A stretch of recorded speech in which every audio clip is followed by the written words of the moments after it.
It's here. The trailer for the Amazon series, Lord of the Rings, The Rings of Power. It feels like an age since we received that news that this was even going to happen, and even after the initial explosion of chatter on the internet, the murmurs of what we should expect, love, or even hate have been constantly popping up in the background. COVID was a huge stumbling block for production, and the long wait for official information was made even longer. But wait no more. Last night we got a 60-second trailer. A trailer which I'll talk about in detail and give my opinions and thoughts. It's worth noting, I've fully already made my peace with the fact that this is an Amazon adaptation of the literary works and not a direct word-for-word copy of the books and the lore. So by the time this trailer dropped, I was fully ready to experience a brand new Middle-earth with differences to the one Peter Jackson created 20 years ago. And that world that PJ created, we all love and cherish on the most part. I'll still be seeing this with fresh eyes and giving it a 100% chance to impress me. So the first shot we get is a sail ship passing under an elaborate man-made stone archway by the looks of it. And as the camera pans up to reveal what is, in my opinion, the island realm of Numenor. Numenor, for those who don't know, is part of the Middle-earth map that we don't see in the PJ movies, as it's already crumbled into the sea during the downfall of Numenor. Now, I'm not going to spout history in this video and go on and on and on and steal other people's facts and figures, but Wiki's a great source and a nice place to get some background if, like me, you're not as well read as some. There's a childlike voiceover asking, haven't you ever wondered what else is out there? The majority on the internet seems to think that this is the voice of a Harfoot stroke hobbit played by Markella Kavanagh. Even though there's been a lot of internet chatter about whether hobbits should even be in this production, it's pretty much confirmed that they are there. They're ancestors, they're Harfoots.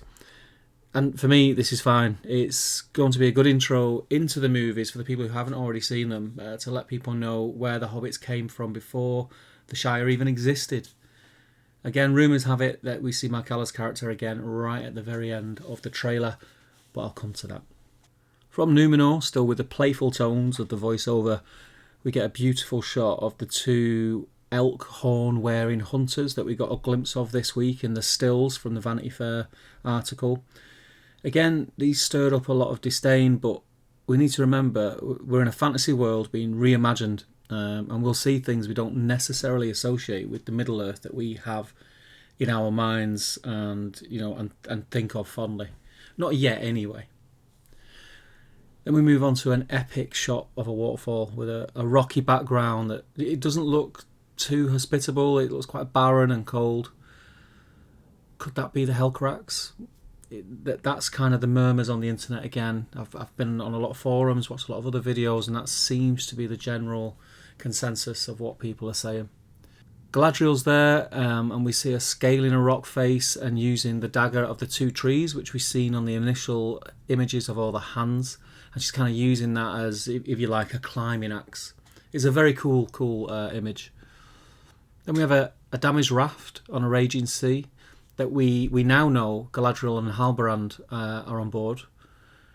We cut to Arondir, the Sylvan Elf, in some sort of shootout with who we don't know, but it looks very, very cool and very Legolas-like when he like catches an arrow that's been fired at him, and in one move spins it around and fires it back in like slow motion. It is very cool.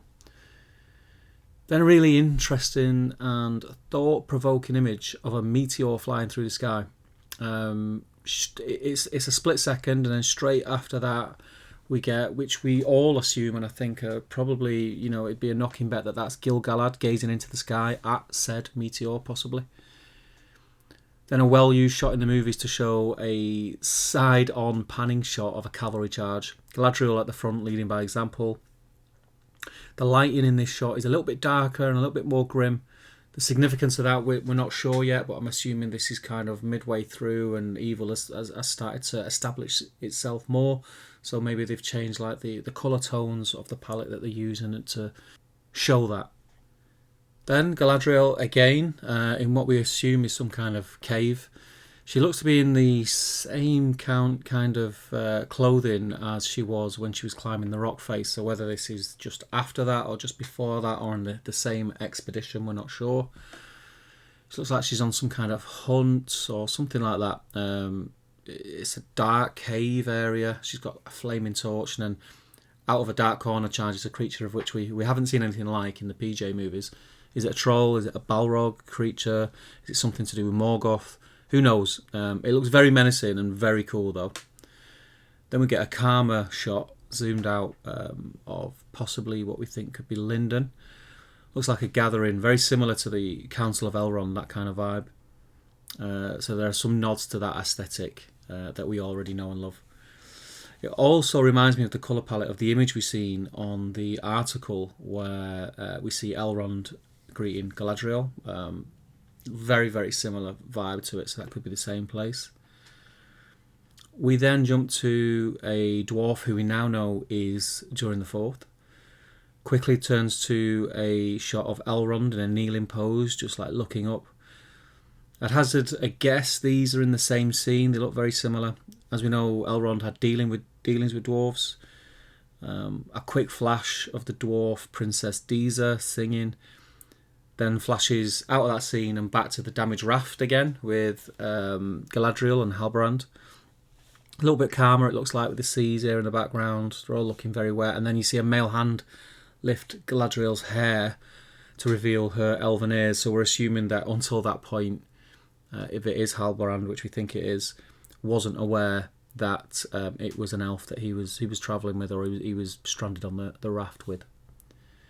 Then we're hijacked, I have to say, by images of fire and mayhem. What looks like an older, unclothed male reaching out or being reached out to by another figure. There's an explosion. I think that's kind of in the wrong order, so I think we've got the male figure reaching out from the fire in this trailer before the explosion, but I think that explosion could be the meteor landing, and then you see someone coming out of the debris of the meteor. It's obviously a very important character, an introduction to that character. Again, a lot of murmurs on the internet. Is it a wizard? Is it Sauron? We're not too sure yet, but it is all very, very interesting. Then the trailer jumps back to the Dwarven Chamber again. We see Prince Durin smashing a rock into with a hammer. Again, listening to some of the murmurs on different forums, that's some kind of test that Elrond had to take, and although he undoubtedly would come second in that test to the dwarf prince, and we think that he gained a little bit of respect by being there and taking part. We skip again to what I think is the elf Arondir, athletically leaping in what looks like some kind of escape attempt, because if you do freeze frame it, he has a chain around his ankle, so looks like he was captive in some way.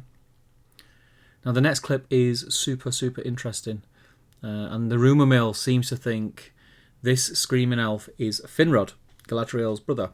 There's a battle raging around him, and they're fighting orcs. This is the first look of the orcs from this Middle-earth, and they look in keeping with what we'd expect, which is really nice. They've not messed around with that too much by the looks of it. I mean, it's only a quick shot, but the camera's pulling away as if the elves look like they're getting overwhelmed. Is this how Finrod gets captured? Is this a memory or a prologue? It's got to be, right? And then, as in almost a full circle, a very small hand is taken gently by a much larger hand. And if I had to be honest, it's very much tapping into my memory images and making me think that that's very like Gandalf's hand holding Frodo's or Bilbo's Hobbit hand. But I think it's 100% meant to evoke those thoughts and images in our heads. And it's something totally different. Is this the aftermath of the meteor crashing to Earth, and a Harfoot is helping whoever emerged from that fire? It's well worth noting that those hands are definitely the hands from the image that we've seen that he's holding an apple in the initial images. Is that kind of a metaphor that, you know, like the kind of poison apple vibe? I've said this before, like he comes bearing gifts, but there's a sinister side to why he's there. Who knows? It's all very, very interesting, and we'll have to wait a little bit longer to find out, I'm sure. But I'm looking forward to more trailers being released and more pictures and snippets and things like that. And that is the end of the trailer. 60-second trailer. We've been waiting for so long and we get 60 seconds, but I thoroughly, thoroughly enjoyed every second of that trailer. I thought it was awesome. The internet's been a bit of a strange place to be of late, with a lot of negativity. Now, negativity towards this series is fine, in the sense that people might look at it not like the aesthetic, not like the vibe, think it's totally different to how the PJ movies were, or it's not in keeping enough with the words that Tolkien wrote, etc, etc, etc. That's fine. And then there is a more sinister side of what seems to be emerging, which is very, very sad to see. Very sad to see, unfortunately. And hopefully people will look back at comments that they've made this last week and realise how hurtful they can be. And they could have got a point across without tapping into so many really reaction-provoking subjects, and I honestly think that a lot of it is kind of trolling, and people say certain things to get a reaction. I would really, really love to get conversation flowing in the comments of this video. I'm really looking forward to seeing more stuff coming out. I am going to do more videos to do with the Rings of Power. As you can tell, I'm super, super excited. I'm going to be doing more content, like I say. I'm going to be doing stuff on the channel. I'm going to be doing stuff on the Facebook group. All the links below for our socials are in the description. Please check those out. This is kind of a new direction that we're going with the channel, doing this kind of video, but I'm really enjoying doing it. I'm actually really enjoying looking at these and looking at these trailers more in depth, which maybe I normally wouldn't do, and also looking back into the lore of Middle-earth and trying to work out why certain things are a certain way. And speaking to people about it. I've found it really, really, really interesting. But that's it for this video. Thank you guys for listening, and I look forward to seeing you in the comments. Have a great day, stay safe, and I will see you all very, very soon.